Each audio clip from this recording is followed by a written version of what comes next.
Train স্টেশনে নিস্তব্ধ রাত, কোথাও কোনো শব্দ নেই, কেবল বাতাসের শো শো আওয়াজ। রাত 2টা, শুভ্র একা দাঁড়িয়ে আছে প্ল্যাটফর্মে। ট্রেন আসার কথা ছিল 1 ঘন্টা আগে, কিন্তু কিছুই নেই।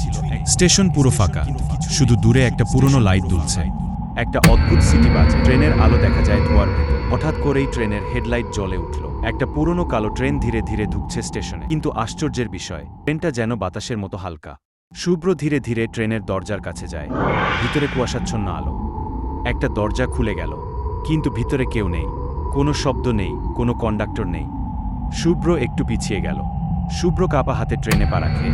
কুয়াশার ভেতর অস্পষ্ট কিছু ছায়া। ভিতরে ঢুকতেই বুক ধক করে উঠল। চারদিকে বসে আছে যাত্রীরা। কোনো মুখ নেই, কোনো চোখ নেই। একটা ভয়ঙ্কর ফিসফিসানি শোনা যায়, গা শিউরে ওঠে। শুভ্র দরজার দিকে দৌড়াতে গেল, কিন্তু দরজাটা বন্ধ হয়ে গেছে। পিছনে একটা কণ্ঠ ফিসফিস করে বলল, এই ট্রেন একবার উঠলে আর নামা যায় না। ট্রেন স্টেশন ছেড়ে দেয়। পর